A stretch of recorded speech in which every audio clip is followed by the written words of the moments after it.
મારે છે ये ડ્રેસિંગ નો જ મામલો हाँ બીજું કોઈ નહીં સ્ટીજ હવે એવું જ નહીં ના ના हेलो फ्रेंड्स, मैं हूं विष्णुप्रिया। आप देख रहे हैं लाइफ इज़ ड्रीम। और सुबह की शुरुआत मेरे किचन से हो चुकी है। वैसे मोस्टली मेरी दिन की शुरुआत किचन से ही होती है। सब्जियां काटी, फिर दूध वगैरह आ गया था, उसे भी गर्म कर दिया। और साथ ही मुझे मेहंदी गलानी थी क्योंकि मेरे पतिदेव के बालों में लगाना था। चांदी निकल चुकी थी तो उसे छुपाने के लिए हम मेहंदी, काली मेहंदी का यूज़ करेंगे ताकि उनके मुंह पर भी एक चमक आ जाए। जब उनके बाल सही होंगे तो उनका फेस अपने आप ही एकदम जवा सा लगने लगेगा। तो देखिए, पतिदेव को जवा बनाने की तैयारियां शुरू हो चुकी है। उसके लिए मैंने लिया यहाँ पर मेहंदी काली वाली, उसमें गर्म पानी ऐड किया और मिक्स कर लिया है। और साथ ही मैं यहाँ ग्लव्स भी पहन लूँगी क्योंकि हाथों में जब ये वाली मेहंदी लग जाती है ना तो कई दिनों तक छूटती ही नहीं है और फिर वो हाथ भी काफ़ी गंदे से लगते हैं दिखने में। तो देखिए, मैंने ग्लव्स पहना और अपने पतिदेव के बालों में उसे पूरा अप्लाई कर लिया। और वो यहाँ इसी तरह बैठे थे क्योंकि उसके बाद उनको स्नान करना था। मैं हूँ विष्णुप्रिया, आप देख रहे हैं life is dream. Makar Sankranti की आप सभी को बहुत बहुत बधाई। और अभी मैं बना रही हूँ तिल के लड्डू। वैसे तो मेरे घर में अभी कुछ टाइम से काफ़ी बार बन चुके हैं, लेकिन आज दोबारा से बना रही हूँ क्योंकि कल मकर संक्रांति रहेगी तो कुछ लोग भी आएंगे, उनको भी देना रहेगा और घर में भी हमें थोड़ा बहुत खाना है, भगवान को भोग वगैरह लगाना होगा। तो उसके लिए मैं दोबारा से बना रही हूँ। तो ये देखिए, मैंने ये एक पैकेट मंगाया है तिली का, इसको निकाल लेते हैं कढ़ाई में और ये मैं निकाल लेती हूँ। और हाँ, गुड़ मंगवा रखा है मैंने इतना। तो इससे पहले थोड़ा ड्राई रोस्ट करेंगे और उसके बाद ही बनाएंगे। और एक किसी लड्डू या किसी चिक्की में मैं ये पैसे डालने वाली हूँ। 2 का सिक्का है, मैं डाल दूंगी ताकि गुप्त दान भी मेरा हो जाएगा। तो ये गुप्त दान के लिए है। इसी तरह घर के छोटे छोटे सारे काम खत्म हुए, शाम हो चुकी थी। मैं आई किचन में और आ करके मैंने थोड़ा सा तिल और गुड़ निकाल लिया था और तिल को भुनना शुरू किया। तो घर में एक सौंधी सी खुशबू फैलने लगी थी। यहाँ मैं बनाने वाली हूँ तिल पापड़ी और उसके लिए मैंने गुड़ मेल्ट कर लिया है थोड़ा सा कट करके। और उसे फिर मैं इसकी एक चाशनी बनाने वाली हूँ। साथ ही मैं क्या करूँगी, थोड़ा सा जो होता है ना तिल, उसे पीस लूँगी। उससे हमारी जो पापड़ी बनेगी या लड्डू बनेंगे उसमें बाइंडिंग काफ़ी अच्छे से होती है। इसी वजह से मैं ऐसा क्या करती हूँ कि थोड़ा सा तिल पीस लेती हूँ। वैसे अगर आप नहीं भी पीसेंगे तो चलता है, लेकिन उससे थोड़ा सा अच्छा दिखने में भी सुंदर लगती है और बाइंडिंग भी अच्छे से आ जाती है। तो बस इसी तरह मैं करती हूँ और हर लड्डू में एक एक सिक्का भी डाल दिया करती हूँ ताकि किसी के हाथ में जाता है ना वो लड्डू और उसे छुपा हुआ ये पैसा या धन मिलता है तो उसे बड़ी खुशी होती है। तो बस उसी के लिए मैं ऐसा किया करती हूँ। वैसे तो दान दक्षिणा करनी है तो छुपा दान करने में भी काफ़ी अच्छा होता है। तो अब मैंने यहाँ पर एक प्लेट में घी लगा लिया था और थोड़ा सा ये जो तीली का मिश्रण था वो इसमें डाल करके फैला लिया और साथ ही में इसमें मैंने कट लगा लिए थे। इस तरह से छोटे छोटे कट लगाए। उसके बाद जो बचा था उसके मैं थोड़े और लड्डू बनाने लग चुकी थी। तो देखिए, एक एक सिक्का मैंने डाल दिया था। कुछ लड्डुओं में, सभी में नहीं, कुछ ही लड्डू बनाए थे उसमें मैंने इस तरह से सिक्का डाला ताकि वो दान दक्षिणा के लिए रहेंगे। बाकी एक तो ऐसे खाने में, क्योंकि घर में सभी को तिल की पापड़ी खाना ज़्यादा पसंद है, लड्डू खाना कम ही पसंद करते हैं। हालांकि स्वाद में कोई फ़र्क नहीं होता है, लेकिन बच्चों का पता नहीं क्या ज़िद है। तो बस मैंने इसी तरह पापड़ी बना ली थी ज़्यादातर और कुछ 8 से 10 लड्डू बना करके सारा मैंने इस तरह से तैयार कर लिया। तो ये हुई मेरी आज की तैयारियां संक्रांति की। मैं इसको रख देती हूँ और फिलहाल खाना बनाने की तैयारी शुरू करेंगे। तो चलिए अब आपको दिखाती हूँ मैंने क्या क्या बना लिया। ये देखिए, एक प्लेट में मैंने पहले ही बना ली थी पापड़ी, उसके बाद में लड्डू बनाए और जो बाकी का बचा था उसे फिर मैंने दोबारा से गर्म करके एक प्लेट में इसी तरह कर लिया था और फैला करके फिर कट लगा लिए। तो इस तरह मेरा ये सारी तैयारियाँ हुई। साथ ही देखिए, मेरे लड्डू गोपाल के लिए पतंग मंगवाई थी मैंने, वो भी आ चुकी है। तो उसके लिए 2 पतंग आई है, एक फिरकी आई है। इस तरह से उसका सारा हो चुका है। सभी लोग जब पतंग उड़ाएंगे तो मेरे लड्डू को पीछे मेरा लड्डू पीछे कैसे रह सकता था, उसे भी पतंग उड़ानी ही रहेगी, तो वो भी अपनी ये पतंग लेकर के जाएगा। और अगली सुबह आज संक्रांति थी, तो देखिए मैंने गाय कुत्तों के लिए यहाँ पर रोटियां बना ली थी, चपाती बनाई, उसको घी लगा लिया और उस पर जो गुड़ और तिल बना की पापड़ी बनाई थी वो रख ली है, और उसे फिर हम गाय कुत्तों को खिलाएंगे। गाय कुत्तों को तृप्त करना ये सबसे बड़ा दान माना जाता है, और ये हमारे पुरखों के ज़माने से चला आ रहा है ये रिवाज। मैं बचपन से देखती आई हूँ कि मेरे घर में सभी लोग ऐसा करते थे, और रोटी बना लिया करते थे और सुबह सुबह कुत्तों को बुला बुला कर उनको दिया जाता था। तो उस दिन कुत्तों की और गाय की बड़ी मौज हो जाती है, उनका इतना पेट भर जाता है कि बुलाने से भी नहीं आते हैं। तो देखिए मैं जब बाहर आई और मैंने एक गाय को बुलाया, वो बड़ी धीरे धीरे आराम से आप हमेशा देखते होंगे मेरे वीडियो में, वो खुद आकर के गेट पे खड़ी हो जाया करती है, गेट बजाती है, मैं उनको रोटी देती हूँ, उसके बावजूद भी जाने का नाम नहीं लेती।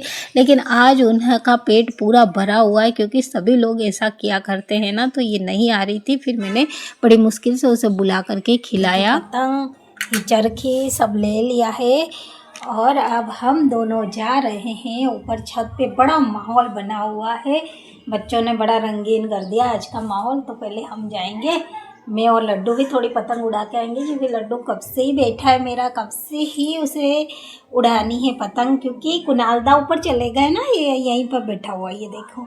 तो इसे भी मैं लेकर के जाती हूँ। इसका स्वेटर मैंने खोल दिया है, क्योंकि अभी ठंड बिल्कुल कम हो गई, और वैसे भी ऊपर जाएंगे तो धूप लगेगी, तो धूप में थोड़ा बैठेगा, पतंग वगैरह उड़ाएगा। और ये सब ले लिया है साथ ही में, और अब हम चलते हैं ऊपर। बड़ा रंगीन माहौल बना हुआ है, मज़ा ही आ रहा है सबको।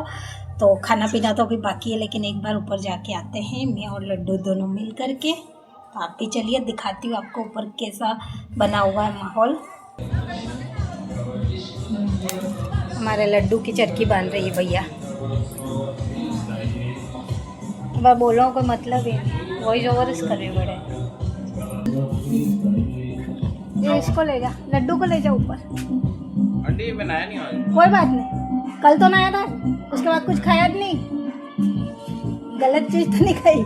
गिरा ना मत, तो हाथ से पकड़। गया लड्डू ऊपर।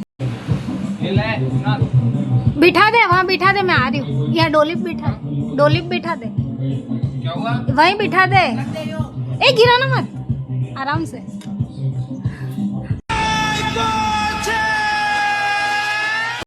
ये बड़ा रंगीन माहौल बना हुआ हमारे यहाँ, देखो। ये 3 हमारे कलाकार जो पतंग उड़ाते हुए, और इधर ये स्पीकर लगे बड़े बड़े, अभी फ़िलहाल बंद हुए हैं, कॉपीराइट आ जाता है नहीं तो। और इधर मेरा लड्डू उड़ा रहा है पतंग, ये पतंग लटक रही है लड्डू की, लड्डू भी इनके साथ में उड़ा रहा है। और ये तीनों इधर हवा तो आ नहीं रही थी। तो संक्रांति है, पाठ हुए, पूजा हुई, दान दक्षिणा किया। उसके बाद मेरे छोटे से नन्हे लड्डू गोपाल भी जिद करने लगे कि मुझे छत पर ले चलो, मुझे भी पतंग उड़ानी है। सो उन्हें उनका श्रृंगार वंगार करके उन्हें तैयार किया, और उनकी छोटी सी पतंग उनके हाथों में थमा दी। ऐसे मुस्कुराए, जैसा लगने लगा जैसे साक्षात कान्हा भगवान ही मेरे सामने आ करके खड़े हो गए हों एक छोटे बच्चे के रूप में, और मुस्कुरा रहे हों। मन में इतना अच्छा संतोष मिला देख करके। फिर मैं उन्हें ले करके छत पर आई, क्योंकि छतों पर बच्चों का शोर मचा हुआ था, गानों की धूम मची हुई थी, तो इतना शोर शराबा हो रहा था। तो भला मेरा कान्हा नीचे कैसे रह सकता था, उसे भी इन बच्चों के साथ में आना था, पतंग उड़ानी थी, मस्ती करनी थी। तो फिर मैं उन्हें लेकर के आ गई, और इन लोगों को देखिए, ये अपनी पतंगों को लेकर के उनको बांध कर खड़े थे, लेकिन हवा बिल्कुल भी नहीं चल रही थी। अच्छा, ये लौट रहे क्या? ये लूट रहे? क्या लग रहा है आपको? मेरे को लगा उड़ा रहे। वो उधर वो उन बच्चों को देखा तो समझ में, ये वहाँ पे लूट रहे। इन पतंग लूटने वाले बच्चों को देखकर मुझे कभी कभी मन में ऐसा होता है ना कि शायद उड़ाने से भी ज़्यादा इन पतंगों को लूटने में मज़ा आता होगा, क्योंकि ये बच्चे हर बार ऐसा करते हैं। सुबह से लग जाते हैं, पतंग जितनी भी कट करके नीचे गिरती है उन सभी पतंगों को इकट्ठा करते हैं, सुबह से लगे रहते हैं शाम तक। जब तक ये पतंग उड़ती है तब तक ये बच्चे इन पतंगों को इकट्ठा करते रहते हैं, हर गिरी पतंग को वो ले जाते हैं और इनका यही रहता है। तो मुझे लगता है शायद इसमें ज़्यादा मज़ा होगा उड़ाने से भी ज़्यादा।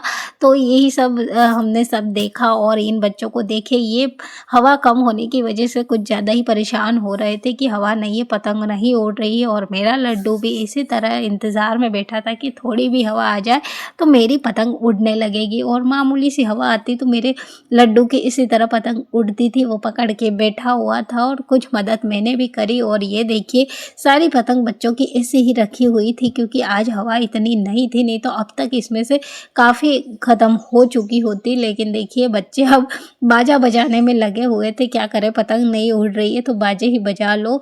हर छत पे यही हाल था, गाने बज रहे थे, बाजे बज रहे थे, लेकिन आसमान में पतंगे इतनी नहीं उड़ रही थी। तो ये इसी तरह परेशान हो रहे थे और धूप भी काफ़ी तेज़ हो चुकी थी। तो फिर मैंने सोचा चलो अब यहाँ रुकने में ज़्यादा सही नहीं रहेगा, और खाना वगैरह भी मुझे बनाना था। मैंने बस थोड़ा सा एंजॉय कर लिया बच्चों के साथ में। वैसे भी फिर पूरे दिन में हम छत पर आ ही नहीं पाते हैं क्योंकि काम ही इतने हुआ करते, फिर रेस्ट भी करना रहता है। तो बस ये थोड़ा सा बच्चों के साथ मेरा एंजॉयमेंट हो गया, और मैंने भी कुछ नहीं तो मैं पूरा दिन ही देख ही नहीं पाती, बस थोड़ा आ गई तो मैंने भी सब कुछ देख लिया, बच्चों के स्पीकर वगैरह कहाँ लगे हैं, क्या हो रहा है। तो अब मैं लड्डू को लेकर के नीचे जाऊँगी क्योंकि लड्डू भी धूप से परेशान हो गया। बाप रे, ऊपर बड़ी गर्मी है, मैं और लड्डू तो नीचे वापस आ गए। इतनी गर्मी में हम लोग जल गए पूरी तरह से। यहाँ बैठो लड्डू, बाप रे क्या गर्मी थी।